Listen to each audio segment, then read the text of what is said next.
बांटा गया है। सबसे पहले आता है रफ ब्रेकिंग फेज, जिसमें लैंडर की ऊंचाई को चंद्रमा की सतह से 30 किलोमीटर से घटाकर 7.4 किलोमीटर कर दिया जाएगा। इस पूरी प्रक्रिया को पूरा करने में लगभग 11.5 मिनट लगेगा और इसका समानांतर वेग 1680 मीटर प्रति सेकंड से घटाकर 358 मीटर प्रति सेकंड हो जाएगा। We have continuous flow of lander telemetry data from ISRO's Deep Space Network IDSN-32 located in Belalu, Bengaluru. The data is being acquired real-time by station and is flown to the Mission Operation Complex through our communication links. In addition to it, we also have support from ESA and JPL DSN stations. There will be no ground intervention once the ALS takes charge. The preparation for today's event had started 48 hours before, wherein various pre-selections and uplinking of parameters for the autonomous landing sequence were carried out.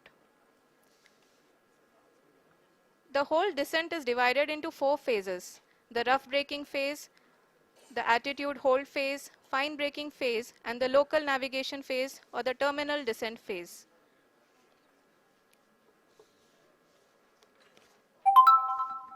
जी हाँ, attitude hold phase, जो कि power descent का दूसरा चरण है, एक बहुत ही महत्वपूर्ण फेज है।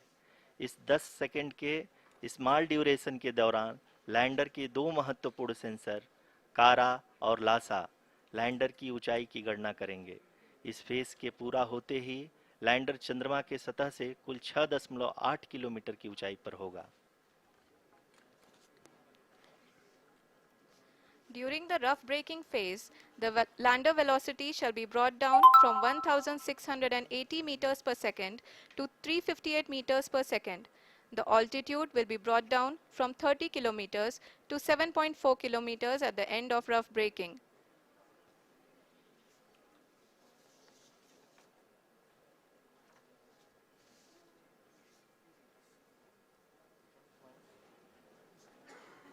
Currently, we can see the scientists are analyzing the lander data.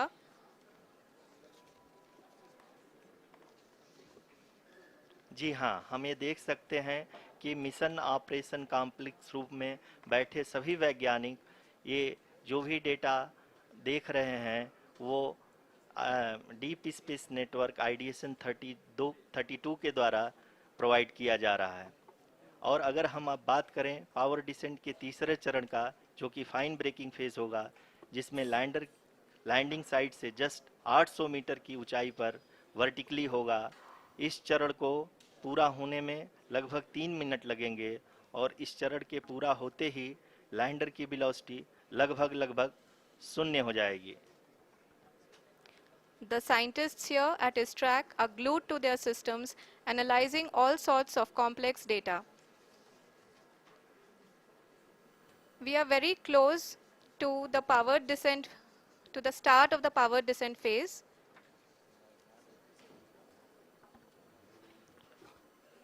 जी हाँ, अगर हम अब बात करें पावर डिसेंट के चौथे और अंतिम चरण का, जो कि लोकल नेविगेशन फेज या टर्मिनल डिसेंट फेज भी कहा जाता है, इस दौरान लैंडर के दो इंजन बंद कर दिए जाएंगे और लैंडर के सेंसरों द्वारा इसके हाइट और वेलोसिटी की गणना इनर्शियल नेविगेशन को भेज दिया जाएगा।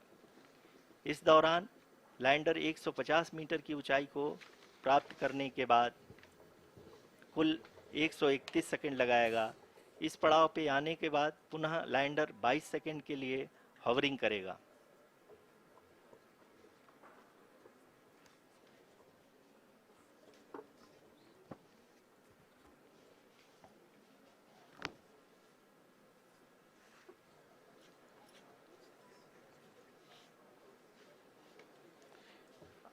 आप इस समय अपने स्क्रीन पे मिशन ऑपरेशन कॉम्प्लेक्स में बैठे सभी मान्यगणों को देख सकते हैं, जो कि बहुत ही उत्सुकता के साथ टेलीमेट्री डेटा को देख रहे हैं।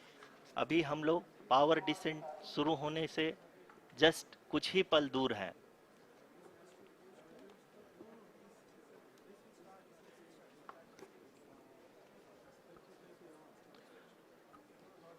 पावर डिसेंट शुरू होने में लगभग 30 सेकंड ही बचा है और हमको इस Dear viewers, the pivotal power descent has begun and the lander module is propelling towards the moon. Rough breaking phase की शुरुआत हो चुकी है।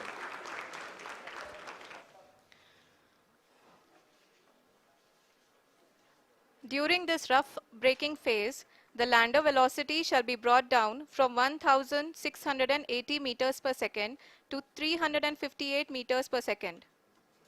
The altitude will be brought down from 30 kilometers to 7.4 kilometers at the end of rough braking.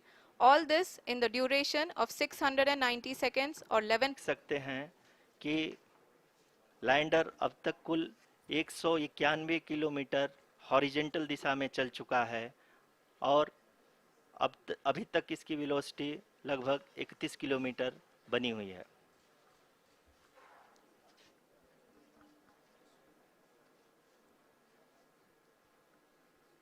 The lander module has traveled a distance of approximately 228 kilometers.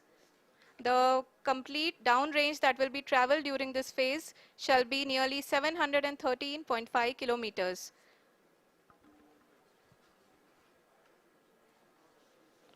जी हाँ, कुल 745 kilometre के इस rough breaking phase में आप देख सकते हैं कि हम लोग लगभग अपनी यात्रा 20% कंप्लीट कर चुके हैं।